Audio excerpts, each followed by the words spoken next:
Salut, c'est Thomas de Polyworkshop et aujourd'hui je vais vous parler d'une machine, ça fait très longtemps que j'aurais dû vous en parler, la Snapmaker 2.0 ou Snapmaker 350 AT pour sa petite référence. Alors c'est quoi une Snapmaker? C'est une machine 3 en 1 qui combine le monde de l'impression 3D filament avec vous voyez, une tête ici interchangeable, ou alors on peut changer la tête pour faire du fraisage, donc une CNC, et vous avez enfin le module laser installé sur la machine. Oui, on peut snapper directement donc ces différents modules pour en fait les makers. Et oui, Snapmaker, la marque.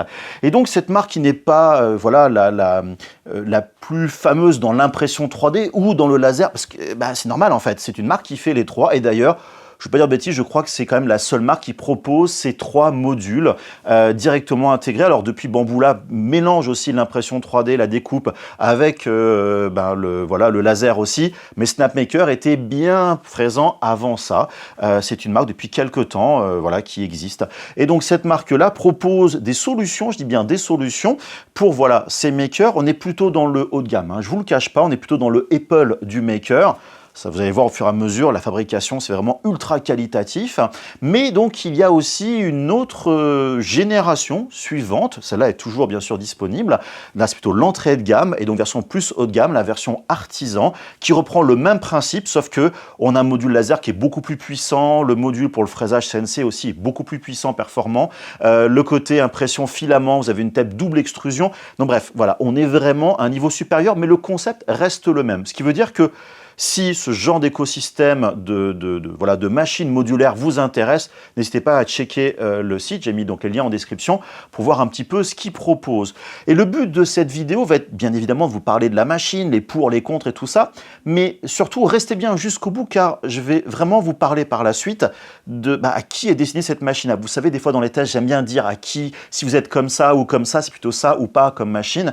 Là, c'est vraiment important pour ce genre de machine. Et je vous ferai aussi le témoignage de quelqu'un qui s'est lancé dans le monde du maker grâce à cette machine-là et qui a été un point de départ, j'estime, moi de mon côté, tout du moins extraordinaire. Donc bref, pas mal de choses à voir sur la fin de la vidéo et donc mon avis et aussi un peu pourquoi j'ai pris du retard par rapport à tout ça. Et puis n'hésitez pas à aller voir les liens en description de la vidéo. Alors la machine est envoyée par Snapmaker mais il y a très longtemps et donc ils m'ont oublié tout simplement, mais c'est pas une raison, je voulais quand même sortir le test de cette machine là même s'il y a beaucoup de retard. Et puis surtout vous commentez en vidéo, vous likez et si c'est pas déjà fait vous vous abonnez parce que vous êtes plein à regarder les vidéos mais pas être abonné, c'est pas bien. Non sérieusement c'est un moyen de supporter la chaîne et puis c'est parti pour le test.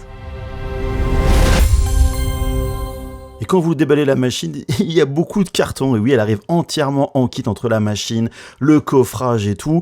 Alors, vous avez un super manuel, papier pour vous accompagner dans le montage, un petit peu vous guider et tout. Il est vraiment très bien fait. Alors, moi, la version que j'ai eue est en anglais. Je ne pense pas que c'est en français à l'heure actuelle, mais j'avoue que c'est quand même très visuel. Vous avez aussi cette petite boîte à outils qui est quand même plutôt bien faite avec les éléments pour l'assemblage. Mais justement, toute une série d'outils que vous aurez besoin au quotidien avec la machine. Même, voilà, ce petit outil avec ces clés à LED, on va dire, interchangeables.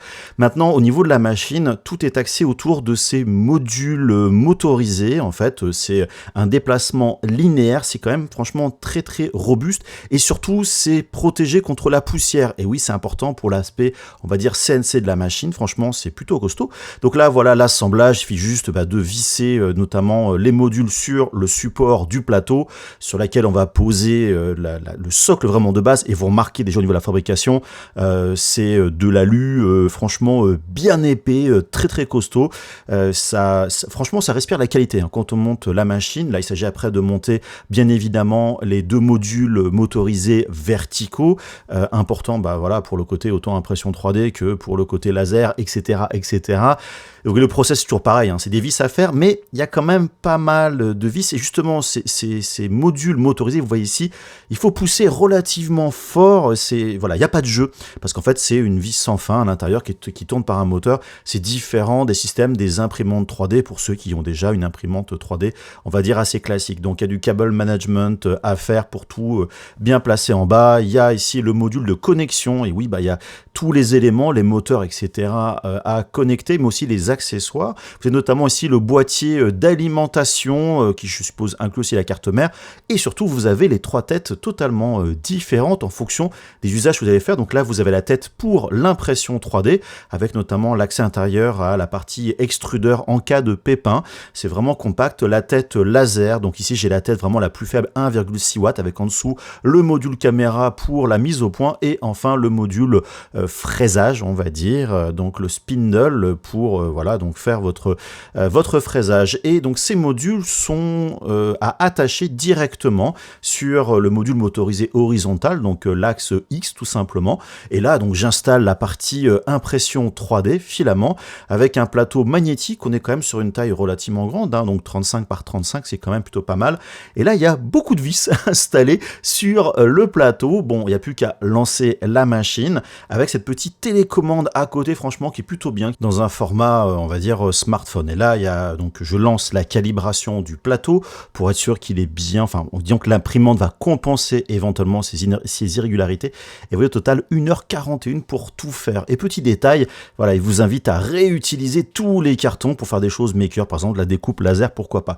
Et là, il n'y a plus qu'à lancer l'impression, on voit que le filament sort d'une couleur différente, et oui, parce que le filament a été testé avant. Et je suis maintenant dans la partie logiciel, c'est un élément très très important dans le logiciel donc de Snapmaker qui s'appelle Luban, où là je vais configurer ma machine, dire quelle version j'ai en fait, hein, donc la version 2.0 à 350, et on peut choisir dès le début quel type de projet l'on peut faire, donc pour l'impression 3D, le laser, CNC et tout. Alors je précise, des moments je suis en anglais, en français, le logiciel est entièrement disponible en version française.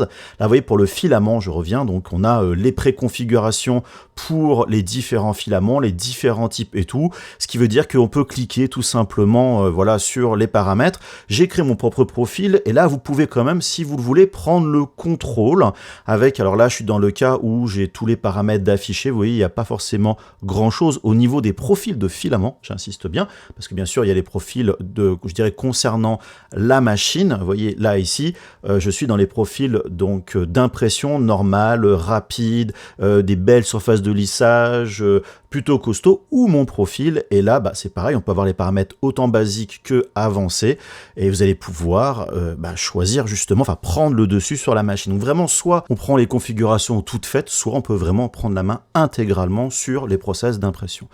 Et là, on n'a plus qu'à lancer les choses. Donc, vous voyez, le côté télécommande, c'est très, très visuel. Vous l'avez vu avant très rapidement. Donc là, je vous le remonte. Il y a ce côté, donc, nivellement du plateau, ce qui est quelque chose de vraiment très indispensable, surtout quand on se lance dans l'impression 3D. Donc là, je vais vraiment parler aux gens débutants de cet univers-là. Et oui, il faut faire une espèce de carte 3D comme ça, directement de la base, enfin, du plateau.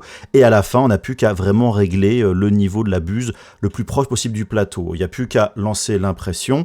Alors là, je ne monte pas la partie logicielle, j'ai juste fait un petit cube de calibration, et vous voyez comme ça la télécommande, on peut gérer cette petite offset, ce petit décalage entre la buse et le plateau, vous avez vu avant, on lance comme ça la température, on peut donc, en faisant se glisser du doigt sur la télécommande, modifier directement les valeurs de température du plateau, de la buse, etc., etc. Alors je précise, vous voyez ici, j'ai un peu accéléré les choses, la montée en température, notamment du plateau, est quand même assez lente, la buse, c'est assez rapide, mais le plateau assez lent. Et donc vous voyez ici, je teste voilà, sur vraiment un cube. Le but c'est de vérifier que ce cube s'imprime bien en termes de qualité, mais aussi qu'il aura les bonnes dimensions par la suite. Donc l'impression est terminée, et là je me suis dit, bon, je vais enlever le cube, et impossible à décoller du plateau. Le plateau est très efficace, vraiment il va très très bien tenir de vos impressions. Voilà, on va enlever le tout. L'impression est plutôt bonne. Alors je précise, c'est le filament Snapmaker que j'ai utilisé. Je vous le dis dès maintenant, c'est pas le meilleur filament, mais voilà, pour un cube de calibration, il est bon, et surtout les valeurs numériques étaient les bonnes. Là, j'ai imprimé très rapidement un Benchy, modèle très très populaire, plutôt bien, mais beaucoup de stringing, ces petits effets comme ça de fils qui se baladent. Voilà, le refroidissement est pas terrible. Et là, je suis parti sur un projet totalement différent. Voilà, petit modèle, enfin c'est un SVG que j'ai extrudé pour faire voilà une forme assez basique. Et vous voyez en haut, je peux choisir directement les profils plutôt smooth surface, choisir au niveau la précision au niveau de mes couches, l'épaisseur des couches, la vitesse, en gros plus je vais vite, et moins c'est bon, la structure des modèles. Alors ça par contre je ne sais pas quel est l'impact de ce paramètre là, est-ce qu'il y a des supports, est-ce qu'il y a l'adhésion. Vous voyez vraiment ces systèmes là, pour le gros des gens ça va suffire. lire. Là, moi, bon, j'ai pas forcément rentré dans ces détails avancés. Il n'y a plus qu'à générer donc le G-code, ce que va comprendre la machine. Vous n'avez plus qu'à visualiser le résultat. Vous pouvez même prendre ces petites réglettes sur le côté pour voir justement à quoi ressemblent les couches les unes après les autres. Alors c'est très fin, donc il n'y a pas de remplissage. C'est vraiment les couches du dessus et du dessous. Et à la fin, il n'y a plus qu'à exporter, donc soit dans un fichier, soit vers le workspace. Le workspace, c'est évidemment l'espace qui va se connecter à la machine, et là vous voyez on a une prévisualisation directement dans l'espace 3D de le modèle qu'on va envoyer à la machine et même le chemin que va faire la machine. Elle est connectée directement en Wi-Fi, donc je clique sur connecter. Alors des petits passages des fois dans la vidéo sont accélérés, c'est un petit peu plus long, et là je n'ai plus qu'à envoyer le fichier directement vers la machine. Vous voyez le fichier apparaît comme étant transféré, il est directement listé, je n'ai plus qu'à lancer avec une estimation là de 10 heures à peu près d'impression. Et alors c'est des modèles qui ne sont pas forcément si simples, il y a plein de petits détails, etc. Voir si ça tient. L'impression s'est bien passée, mais la surface sur le dessus est pas la plus belle, j'avoue. On voit les chemins qui se baladent. A priori, c'est Cura, je le dis à un autre moment dans la vidéo, qui est le logiciel pour le côté slicing. Peut-être pas le meilleur à l'heure actuelle. Maintenant, je vous cache pas que plein de gens ne feront pas la différence. Mais là, vous voyez le problème du décollement du plateau, le plateau qui accroche très bien en étant neuf, tout du moins. Il faut faire vraiment attention pour tout décoller. Et donc, j'ai mon impression comme ça, complète, qui est terminée. Mais vous voyez, à la réflexion des surfaces, on voit un petit peu ces chemins et toujours un peu de stringing. Je vous le cache pas qu'avec d'autres filaments, ça marche mieux. Là, j'ai fait un exemple totalement différent, donc une main de, enfin, The Thing, voilà, d'impression. Vous voyez, j'en suis à 22 heures et quelques d'impression, c'était pas terminé. C'est un filament brillant silk, donc on voit tous les défauts, donc on voit un petit peu ces paramètres de rétractation. C'est plutôt des problèmes au niveau du slicer à corriger, c'est pas trop mal. Là, un autre exemple, vous le connaissez depuis très longtemps, c'est mon modèle DQ en très grand. On voit un petit peu les lignes au niveau de l'impression et vous voyez 22h36 d'impression, il reste 1h50. C'est pas la plus rapide des imprimantes. L'impression est plutôt pas mal. Regardez les cornes sur le dessus, les petits bouts qu'on sauté. En fait, le défaut de l'imprimante, c'est plutôt le refroidissement du filament. Donc dès qu'il y a des choses un petit peu fins, on perd en qualité. Là, un autre modèle, pareil, que j'ai imprimé en plus petit que sa taille. C'est un support pour des crayons avec toujours pas mal de difficultés à enlever donc les impressions. Avec le temps, ça s'améliore, hein, mais il faut un peu user comme ça le plateau. L'impression par contre est très propre avec le filament blanc. Alors là, c'est des surfaces qui sont assez basiques, qui n'ont pas beaucoup de détails, mais c'est pas mal. Toujours un peu de stringing, mais ça, j'ai envie de vous dire, ça s'enlève facilement, un coup de sèche-cheveux et puis basta. Et là, vous voyez, on peut directement mettre les crayons. Je l'ai réduit un peu trop en taille, donc tous les crayons ne rentrent pas dedans. Et maintenant, je passe au module donc fraisage CNC, avec ici donc ces petites fraises qui vont être utiles pour enlever de la matière. Attention, certaines sont quand même très pointues et donc peuvent vraiment vous blesser. D'ailleurs, n'oubliez pas cette machine, la Snapmaker, avec des fraises totalement différentes. On peut quand même se blesser, donc vraiment attention à ça. Ça peut être assez coupant, ça peut vite tourner, donc pensez à la sécurité. Et je vous montre comment on insère la fraise. Donc on a un collet au format ER11. On arrive directement comme ça à insérer la fraise dedans et une fois que c'est fait, il n'y a plus qu'à visser directement sur donc le spindle, ce côté motorisé. Il faut bien serrer par contre pour pas que ça bouge et donc ça va serrer directement la fraise comme ça à l'intérieur. Vous avez aussi ces petits modules franchement très bien faits. On voit que la machine est vraiment très qualitative pour bloquer les matériaux que vous allez donc fraiser, usiner avec la machine. Il y a différents niveaux. Franchement, c'est très bien fait. C'est vraiment, ils sont super classe. Pour avoir d'autres CNC, on n'a pas des choses de ce niveau-là. Et là, j'ai commencé avec un des fichiers proposés avec la machine sur du contreplaqué vraiment de très mauvaise qualité pour rester très poli. Voilà, histoire de tester. Je précise, c'était la première fois que j'utilisais un module CNC avec une machine. Voilà, je n'avais jamais testé voilà, du fraisage avec, voilà, c'est dans mon expérience, c'était vraiment le début et j'en parlerai voilà, à certains moments. C'était vraiment le module qui m'intéressait le plus de la machine. Et là, vous remarquez, ça fait énormément de copeaux, de poussière. On passe son temps à aspirer. Surtout, regardez bien autour. Voilà, on en met vraiment partout. C'est pour ça qu'on va voir par la suite le coffrage de la machine qui est vraiment important. En termes de résultats, j'ai un peu de mal à voir parce que en fait, le bois est pourri. Il est trop tendre, ce qui fait que bon, on a du mal à se rendre compte des choses, mais au moins j'avais mon résultat. Là, je suis parti sur un modèle de bas-relief avec du pain. Pareil. Le pin, ça a des strates, c'est rigolo, mais c'est pas forcément le meilleur bois. Et vous voyez ici de près le système donc d'accroche vraiment au niveau du plateau, c'est très bien. Vous voyez donc l'évolution de l'impression, 2h43 qui reste. Et surtout, on peut changer, comme pour l'impression 3D filament, des paramètres de vitesse. Pas forcément la température, mais dire tiens, je voudrais aller 20% plus vite, ce qui va accélérer un peu le process qui, en fonction de ce que vous faites, peut être intéressant ou pas, ou réduire.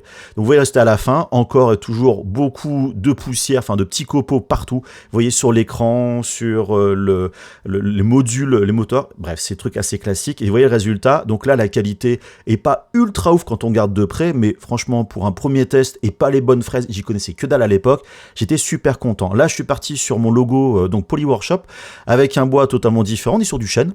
Des fraises, c'est pareil, un peu différentes. Et là, vous remarquez, ça monte, ça descend légèrement. Il y a des moments où la gestion des chemins est discutable. Et là, maintenant, je parle ça avec du recul parce que j'ai acquis de l'expérience dans le côté fraisage, mais j'étais hyper content de faire mon logo directement dans du chêne. Voilà, très très très content du résultat. Là, c'est très très propre. Peut-être un petit peu lent, mais franchement, j'avais la banane vraiment au résultat. Un autre projet totalement différent, j'ai importé un modèle 3D, un STL d'un bas-relief de Hakone au Japon, pour ceux qui connaissent, très célèbre pour ses sources d'eau chaude. Je vous invite vraiment à aller au Japon et d'aller là-bas. C'est vraiment super sympa, son volcan, etc. et tout. Bref, j'importe directement le modèle 3D et je vais générer les toolpaths, les chemins.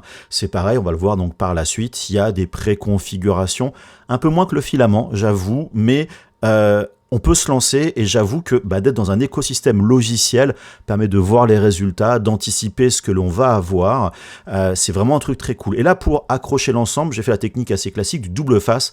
Je mets du scotch double face sur le support, le plateau et sur ma matière première, de la super glue 3 entre les deux et je colle l'ensemble, ce qui fait que je peux travailler sur toute la surface et pas avoir de risque de collision entre ma fraise et la matière première. Là, vous voyez, je suis qu'à 4%, vous voyez sur l'écran, de mon opération et vont marquer la quantité de copeaux que ça génère, bien plus que la matière que ça enlève. Vous voyez ici, on voit un petit peu l'épaisseur. Vous voyez donc les passages au fur et à mesure. Alors, c'est très lent. À ce moment-là, j'avais pas forcément la meilleure fraise pour le faire, pas les meilleures stratégies, notamment faire une passe, on va dire de brouillon, puis après une passe de finition. Mais bon, j'ai envie de dire, je laisse tourner, c'est relativement cool, je suis content du résultat, ça se profile plutôt bien. Mais j'arrive le lendemain matin et là, plus du tout, grosse galère.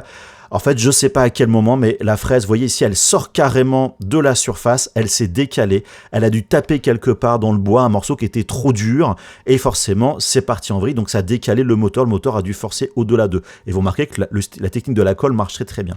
Donc là, déception, voilà. Je suis parti sur un autre projet, petit texte, donc SVG, et vous remarquez, j'ai des configurations. Qu'est-ce que je vais... sur quoi je vais travailler, par exemple du bois directement, je prends ces ces fraises donc directement proposées avec la machine. Donc c'est un peu comme le filament, je peux prendre les préconfigurations ou alors modifier les différents paramètres. Donc là j'ai laissé un petit peu les trucs de base, mais quand je génère le code, mon résultat, ça manque de précision. Qu'est-ce que j'ai fait? Je vous rappelle, j'étais débutant à ce moment-là, j'essaie de voir la simulation, c'est pas forcément super précis. En fait, ça correspond pas vraiment au design que j'ai fait. On le voit que ça marche en partie. Pourquoi? J'ai pris pas du tout la bonne fraise, je vais prendre une fraise plus précise. Et oui, mon design est précis, j'ai plutôt prendre une fraise, donc effectivement, à bout plat. Et là, petit problème, et là c'est un bug du logiciel, je dis je comprends pas tout ça, mais en fait non, c'est pas un bug du logiciel. L'internet, c'est-à-dire le décalage entre les lignes était trop éloigné, il faut donc le rapprocher pour qu'il y ait finalement une superposition de votre passage de fraise d'un passage sur l'autre. Et là je génère le résultat et vous voyez que rien qu'au niveau des chemins, on voit que c'est quand même beaucoup plus précis en termes de résultats. Donc faut pas hésiter à tester. Alors là j'ai testé sur une planche à découper en bambou, et des petits restes aussi de tests de laser d'ailleurs au passage, histoire de voir si ça marche. Alors c'est relativement lent, je suis prêt à attendre, je préfère que ça aille plus lentement mais que ça marche, je vous le cache pas. Là un petit coup d'aspirateur, mais toujours les copeaux, c'est vraiment super important de prendre en compte ça, et mon résultat est vraiment top. J'étais ultra content aussi. Je parlais de banane tout à l'heure, c'est un truc très important. Vous voyez au total 7h25, franchement on peut aller au moins 2 fois plus vite. Et là j'ai relancé le process avec une phrase aussi un petit peu différente. J'ai voulu aller un petit peu plus vite, mais vous voyez des fois ces chemins comme ça ici, ces petites montées et descentes, il y a un peu d'optimisation à faire. Je sais pas si c'est une limite vraiment du logiciel, voilà, mais franchement super intéressant pour ce projet là. Et puis très rapidement j'ai testé par exemple du QR code, vous pouvez le voir, c'est le propriétaire de nos bureaux tout simplement. Voilà, des petits projets assez cool forcément à faire avec la CNC. Et puis là maintenant on va passer au module laser. Donc là j'étais par exemple avec le module impression 3D. Oui, pour passer d'un à l'autre, il faut enlever simplement le plateau de l'impression 3D, enlever toutes ces vis là pour remettre à la place donc les petites grilles qui vont servir de support. Là c'est pareil, il faut en mettre beaucoup.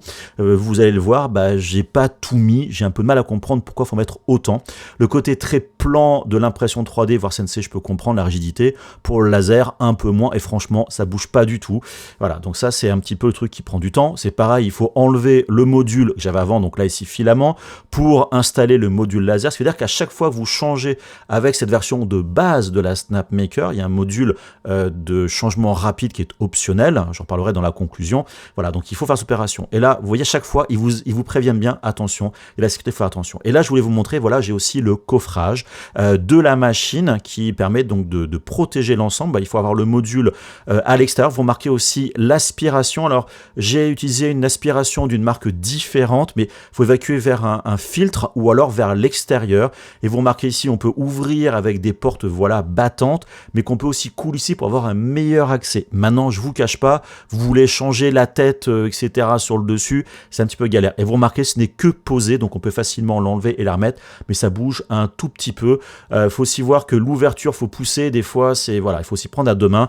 C'est pas trop mal fait, mais ça pourrait être un petit peu mieux. Et à l'intérieur, vous avez des bandelettes pour bien éclairer. Ça, franchement, ça marche plutôt bien. Donc, on parle de laser, on parle de sécurité. Il y a des petits warnings avant. Les lunettes, pensez bien à les mettre si vous n'avez pas le coffrage que vous avez ici.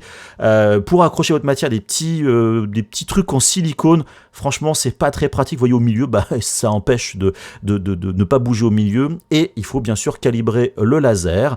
Il va falloir mettre au niveau 0 et vous allez pouvoir comme ça définir le point de focus, histoire de se repérer dans l'espace. Donc ça imprime ce petit motif et que la caméra, ça va l'analyser. Donc ça permet de faire un réglage le plus précis possible. Ce qui est important, ce point de focus sur le laser, c'est vraiment cool.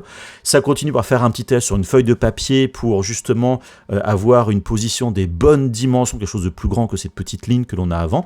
Et là, ensuite, ça fait donc directement l'étalonnage de la caméra. Donc vous voyez ce résultat, on peut voir l'épaisseur des traits, ce qui est assez important. Là, j'ai eu donc une mise à jour du firmware, et oui, ça propose systématiquement. J'ai voulu faire ce petit projet, j'en ai fait qu'un, j'en parlerai à la conclusion, au niveau donc du laser, où pareil, tout est bien intégré. On définit l'espace de travail, les paramètres que l'on peut avoir, on peut même faire du test de matière, c'est-à-dire faire une espèce de grille pour trouver les bons paramètres de gravure ou de découpe. Donc il y a vraiment tout ce qu'il faut au niveau du logiciel. Donc vous voyez ici, là j'ai directement les chemins. Pareil, on peut choisir les pré-réglages, une découpe donc d'une matière de 1,5 mm. La méthode, voilà, on suit le chemin, les vitesses, etc., etc. Donc c'est vraiment cool. Vous êtes accompagné franchement sur l'ensemble. J'ai plus qu'à générer donc les chemins finaux au niveau du laser. Et pareil, je peux exporter directement vers l'espace de travail. Vous voyez, le workflow, quel que soit l'univers, est globalement le même, avec bien sûr des spécificités par rapport à cet univers, le laser, la CNC et donc l'impression 3D. Je me connecte pareil. Là, par contre, il me dit attention, avant de lancer, il faut remettre à niveau, de repositionner en 0 la machine. Donc voilà, tout est bon. Là, j'ai la matière première qui est attachée, c'est bien centré, tout est bien aligné. Je peux faire l'alignement, vous voyez ici le contour, ce qu'on appelle un frame, un contour pour voir si tout est bon. A priori, je peux en partir. Et là, je me dis, mon laser, pourquoi il est aussi haut que ça? Là, il est très très haut et donc peut pas marcher. J'ai relancé des trucs de découpe, de calibration. En fait, le firmware avant m'a un petit peu posé problème, mais un petit coup de recherche sur la documentation en ligne, un petit coup de Google, tout était expliqué pour refaire la calibration comme il fallait, ce qui était plutôt cool. Et vous remarquez, pour raison de sécurité, j'ai ouvert la porte, le laser s'est mis en pause directement, je peux le relancer. Donc voilà, la sécurité, franchement, pour du laser et même de la CNC, c'est vraiment super important. Donc là, j'ai laissé la machine. Et là, on voit quand même la difficulté d'un laser aussi peu faible. J'en parlerai à la conclusion. Le laser 1,6 watts est franchement pas top. Ça manque vraiment de puissance, on est sur du 1,5 mm d'épaisseur au niveau du bois. Il faut plusieurs passes pour faire cet ensemble, 1h10 au total de gravure pour une petite boîte. Alors ça marche très bien, mais c'est un petit peu léger pour la partie laser. J'ai quand même pas mal de choses à dire sur cette machine. Alors vous avez vu dans le test, j'ai des choses que j'ai fait plus ou moins. J'ai testé assez le côté impression 3D. J'ai testé beaucoup le côté CNC, enfin fraisage, et quasiment pas le module laser. Et pourquoi il y a ces petites différences et tout? Parce que voilà, il y a différents types d'utilisateurs pour cette machine-là. Et ce que je vous disais en introduction, cette machine-là aura de l'intérêt plus pour certains types d'utilisateurs que d'autres. J'ai donc commencé par les gens, je pense, potentiellement intéressés par cette machine et ceux, donc, par la suite, ceux qui le sont beaucoup moins. Des gens comme moi, par exemple. Alors, si par exemple vous voulez vous lancer dans le monde du maker, parce que vous avez des tutos, des vidéos sur TikTok, sur Instagram, et que vous voyez ces trucs-là depuis longtemps, mais vous savez pas trop, moi une imprimante 3D serait bien, mais alors j'ai vu cette vidéo sur le fraisage, le bas-relief c'était génial aussi, mais aussi le laser c'est cool. Eh bien, c'est vrai que des solutions comme ça, 3 en 1, vous avez tout dans le même package. Et en plus, ce package est axé autour, je l'ai peut-être pas assez dit dans la vidéo avant, mais vraiment autour du logiciel Luban, qui permet de tout piloter, que ce soit donc le laser, CNC, impression 3D, au sein du même écosystème, du même logiciel. Ce qui veut dire que vous commencez, je sais pas, à faire de l'impression 3D, vous allez apprendre bien sûr le logiciel, mais quand vous allez passer au laser, alors bien sûr, il y a des choses qui changent. Mais fondamentalement, vous êtes dans le même logiciel. Donc vous ne serez pas perdu, ce qui est quand même, je dirais, un côté qui est très positif. Alors que si vous achetez un graveur laser d'un côté, une CNC de l'autre, et puis enfin une imprimante 3D, et ben pour le graveur laser, il faudra prendre Lightburn, et puis pour tout ce qui est CNC, peut-être Fusion 360 pour créer, plus un sender, enfin un logiciel pour envoyer le G-code. Après, pour l'impression 3D, utiliser par exemple Cura ou Orca ou le Slicer. Bref, là, vous n'avez qu'une seule chose à apprendre. Et l'intérêt, c'est quand vous êtes dans cet écosystème, Luban, ce logiciel, connaît les modules que vous avez et tout, et donc forcément, vous aurez déjà des préconfigurations, ce qui va quand même pas mal vous aider. Et si en plus vous achetez par exemple le filament de SnapMaker, voilà, tout est compris dans l'écosystème.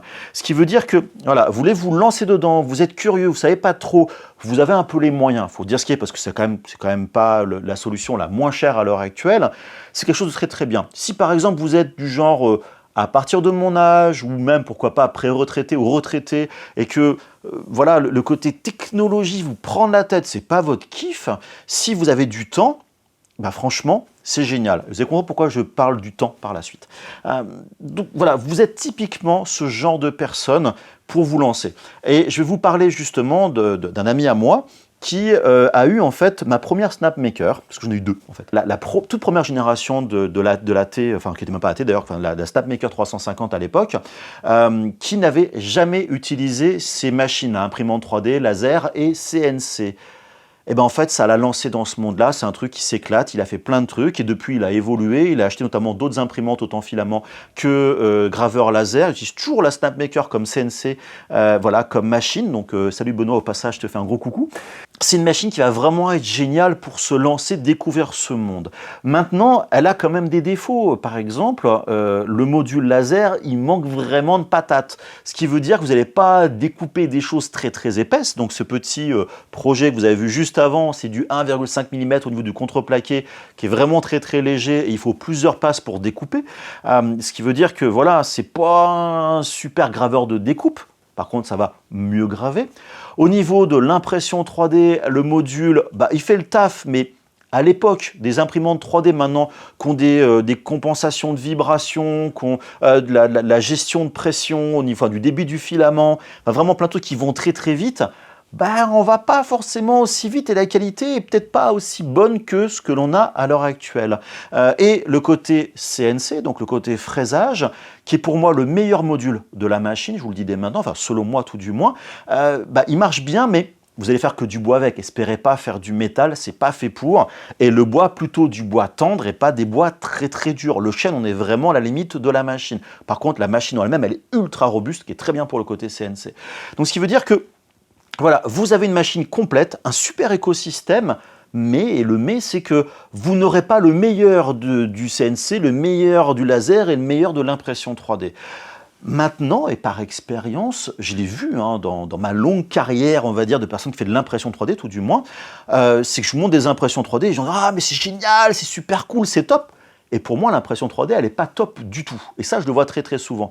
Parce que quelqu'un comme moi, j'ai justement une longue expérience et je vois tout de suite les défauts. Quand vous êtes professionnel dans votre secteur, quel qu'il soit, quand vous avez quelque chose de votre secteur, tout de suite, vous allez voir ce qui est bien et ce qui n'est pas bien. Vous avez le coup d'œil par expérience, par habitude, par professionnalisme, etc., etc. Mais pour plein de gens, les choses entre les deux, ça suffit largement. Donc voilà, pour ces personnes-là, c'est vraiment un super choix. Vous voulez la simplicité, vous voulez que ça marche, vous n'êtes pas ultra pressé et pour vous, c'est le monde qui vous intéresse et pas la qualité au micron près. Franchement, c'est vraiment super bien.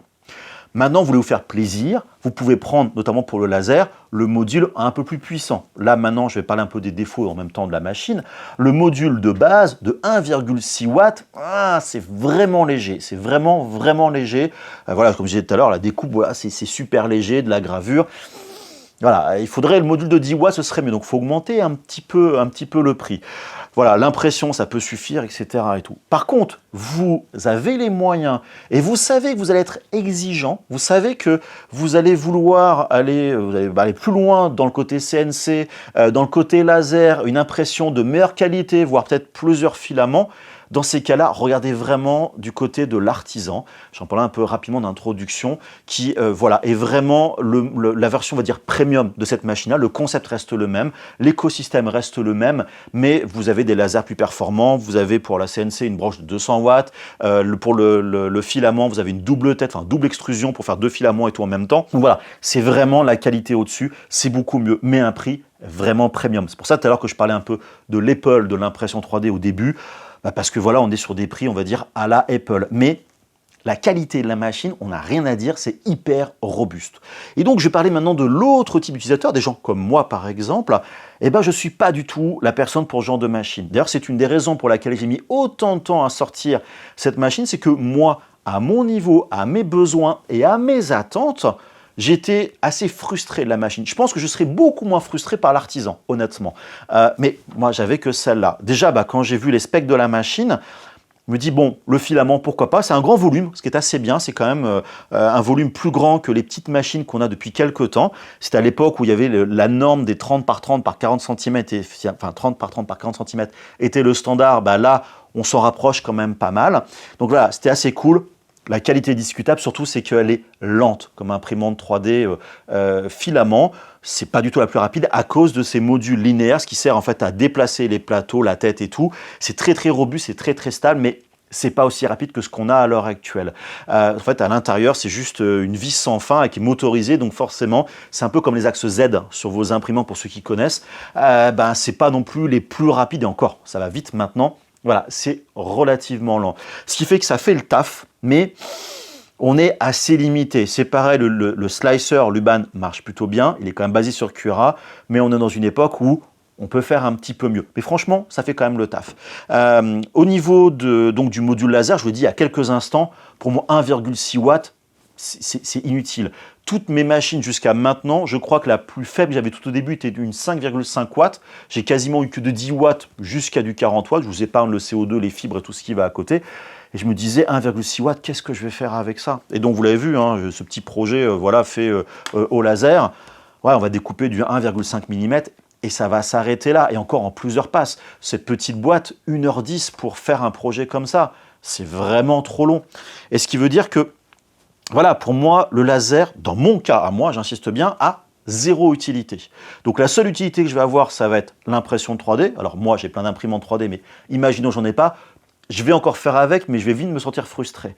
Par contre, le module CNC, c'était mon premier pied dans ce monde du fraisage. Et vous l'avez vu, c'est pour ça c'est le gros de la vidéo, le gros des tests que j'ai fait était vraiment au niveau du module CNC et je me suis vraiment éclaté. Alors, je me suis pris des gamelles, faut pas se leurrer, j'ai eu à apprendre beaucoup de choses, j'ai encore beaucoup de choses à apprendre sur ce monde-là, mais ça m'a fait kiffer. Et je parlais tout à l'heure donc de mon ami qui a découvert ce monde-là et l'a fait kiffer. Moi, au moins pour le côté CNC, ça m'a fait kiffer ce monde-là. Et ce qui fait que j'en fais maintenant. J'ai mis beaucoup de temps pour des raisons de frustration. Si vous regardez mon test de la TTC 450 Pro de TouchWiz, où j'ai des frustrations et tout au début, parce que justement, j'attendais énormément de la machine, après être passé justement sur ce module-là. Et ce qui fait que, voilà, c'était génial. Et c'est pour ça que je trouve que le côté maker dans cette marque SnapMaker est très bien porté parce que c'est vraiment une machine pour vous aider à rentrer vraiment dans tous ces mondes du maker. Et ça qui est génial. Bref, je reviens donc un peu à pourquoi moi, pas moi. Donc voilà, ça c'était très bien. Mais très rapidement, j'ai atteint la limite parce que quelqu'un comme moi, j'adore foncer dans les trucs, de tester plein de trucs différents. Et c'est vrai que ce module-là, il est quand même un petit peu léger quand vous faites par exemple des bois un peu durs, du chêne tout simplement. On atteint vraiment les limites, il faut aller très très lentement. Voilà, ça prend du temps et j'avoue que je cours après le temps. C'est pour ça que je disais il y a quelques instants, je serais peut-être plus intéressé par la version artisan, qui est certes beaucoup plus chère, parce que le module CNC, il est 200 watts. Et 200 watts, bien plus rapide. Moi, j'ai un spindle de 500 watts sur une de mes machines, mais j'ai envie de dire, mieux vaut un bon 200 watts qu'un mauvais 500 watts. Voilà. Donc, ce qui veut dire que voilà, je suis, moi, pas cette cible parce que si je veux prendre une machine plutôt qualitative qui correspond à mes besoins, donc plutôt l'artisan ou alors les modules vraiment haut de gamme, dans ces cas-là, j'aurais pour le même prix les moyens de m'acheter une bonne imprimante 3D, un bon graveur laser et une bonne CNC. Alors, peut-être pas des choses les plus top moumoutes de la Terre, mais sûrement plus performants que ce que j'ai là. Parce que je sais utiliser tous les slicers filaments, je sais utiliser le logiciel de gravure, je sais utiliser les logiciels pour le côté CNC. Je ne suis peut-être pas le meilleur du monde, mais je vais me débrouiller. Maintenant, il y a aussi le côté de la place, l'avantage genre de machine, c'est que j'ai tout en un, il faut juste changer les plateaux, limite avec le quick swap là, pour remplacer rapidement ces modules, c'est bien, mais voilà, pareil, le quick swap, pourquoi c'est pas par défaut avec? Alors quand elle est sortie, je peux comprendre, mais toutes les machines vont être fournies avec. Moi, ça m'a freiné énormément de se dire ah là, il faut que j'enlève les 457 vis du plateau pour passer du module CNC au module laser. Et puis finalement, je vais refaire de la CNC, je viens d'installer le laser, il faut que je redémonte tout le temps. Pareil pour la tête. Alors là, le câble, c'est très rapide, mais ça, je comprends pas dans un système vraiment modulaire où on a envie de changer beaucoup de projets, voire même enchaîner des choses, ou pour faire un mix de laser, de CNC, d'impression 3D. Ça va prendre du temps et ça saoule. Et c'est très bête, mais quand vous avez de la frustration et ça saoule, ça vous empêche de faire des choses. Et moi, ça a été une des raisons pour laquelle cette vidéo a mis autant de temps à sortir. Alors, la première raison, c'est que j'ai eu la première version, elle faisait beaucoup de bruit, etc. C'était pas top. Cette deuxième version, pour ça que c'est la 2.0 d'ailleurs au passage, marche vraiment beaucoup mieux. Elle est beaucoup plus efficace, beaucoup moins bruyante. Mais voilà, c'est une machine qui, comme je disais, j'étais pas le bon utilisateur pour ça. J'ai mis beaucoup de temps à la sortir parce que j'ai eu la frustration. Et je vous dis, c'est pas la qualité de la machine, c'est parce que je ne suis pas la cible de ce genre de machine. Donc j'insiste bien sur ce point-là. Pour moi, elle a que des avantages et des petits défauts. Alors dans les avantages, je l'ai dit très rapidement, mais construction, c'est vraiment c'est du béton armé, l'écosystème qui marche très bien, les mises à jour poussées directement, vous branchez la machine, hop, mise à jour, on met à jour, ça se fait directement par le cloud. Oui, il y a tout le Wi-Fi, on se connecte avec le logiciel à distance et tout, c'est vraiment très bien. Vous installez le module laser, vous ne l'avez pas installé depuis 2-3 mois, il y a une mise à jour, ça met à jour directement. Donc franchement, c'est plutôt bien. Même ce module laser, il n'est pas puissant, mais vous avez un focus automatique, ce qui n'est pas le cas sur des machines quand même plus bas de gamme, même si j'ai eu des petites galères quand même là-dessus de mise au point. La première fois, ça a bien marché. Après mise à jour, ça n'a plus vraiment marché. J'ai dû un peu bidouiller. Mais l'aide en ligne m'a donné toutes les informations, car c'est aussi un point que je n'ai pas mentionné vraiment dans la vidéo. Mais il y a quand même ce super manuel papier, vous l'avez vu dès le début, mais aussi l'aide en ligne. Alors en anglais, mais bon, traduction dans le navigateur, ça marche très bien. Donc, ce qui veut dire que, voilà, mis à part les défauts que j'ai mentionnés qui me concernent, c'est une machine sans défaut, même si le prix est quand même un peu plus premium, il faut avouer. Mais quand on regarde maintenant des machines concurrentes, la H2D de Bamboula, vous prenez la version avec le module laser, alors c'est pas pareil, c'est pas de la CNC, mais c'est de la découpe à lame, avec le module 20 watts ou 40 watts, avec tous ces trucs-là, ça coûte une blinde. Et bien là, en fait, on est dans une solution plus ou moins similaire. La seule grande différence, c'est que le coffrage de la machine, vous l'avez vu, donc ça, c'est un truc presque indispensable. Je ne l'ai pas dit vraiment trop jusqu'à maintenant, mais vous faites du laser, de la CNC, c'est quand même presque obligatoire. Légalement parlant, pour le laser, c'est obligatoire d'ailleurs au passage, en Europe. Voilà, ça prend quand même plus de place qu'une machine Core XY. Mais, j'ai envie de dire, par rapport à la concurrence, les prix sont, on va dire, alignés. Donc voilà un petit peu ce que j'ai à dire. Je pourrais faire gratter des plus et des moins à droite à gauche. Ce serait du chipotage. Je pense que j'ai dit le gros sur la machine. Maintenant, n'hésitez pas en commentaire, surtout un point très important, dites-moi quel type d'utilisateur vous êtes justement. Pour moi, c'est important de savoir qui vous êtes, qu'est-ce que vous faites avec l'imprimante 3D, avec le CNC, le laser. Est-ce que vous êtes plutôt, même si vous n'avez pas les moyens, par exemple, me dire plutôt, moi, ce qui m'intéresse justement, c'est pas me poser de questions, je veux que ça marche, je veux avoir mon design, je veux l'imprimer, je veux le faire au graveur, je veux le faire à la fraiseuse, et puis voilà, basta. Ou alors, non, moi, je préfère le côté modulaire, acheter la machine imprimante 3D que je veux, et le laser à côté, puis la CNC, parce que je veux contrôler les choses. Voilà, vous êtes plutôt comme moi, ou plutôt quelqu'un qui veut pas se prendre la tête. Vraiment, dites-le moi en commentaire, c'est très important pour moi, mieux vous connaître et puis peut-être mieux diriger aussi les tests de produits que je peux faire. Et puis surtout, commentez tout simplement la vidéo comme d'habitude. Likez la vidéo, c'est quand même bien pour les stats de YouTube, ça aide à faire monter les vidéos. Et comme tout à l'heure, j'ai dit au début de la vidéo, si vous n'êtes pas abonné, c'est pas bien du tout, donc abonnez-vous. Vous êtes plein en fait à me regarder régulièrement, mais pas s'abonner, donc franchement, ce serait bien, non, ça serait cool pour aider la chaîne. Et puis suivez-moi sur les réseaux sociaux comme d'habitude, donc Instagram, TikTok principalement, vous avez un peu de Facebook, même LinkedIn, etc. Et puis, n'hésitez pas aussi à rejoindre le Discord de Polyworkshop pour montrer vos créations que vous faites dans ce monde du maker. Ce serait vraiment super cool. Et puis, moi, je vous dis à très bientôt pour d'autres vidéos. N'oubliez pas, le plus important, c'est d'être créatif. Allez, des gros bisous. Bye bye.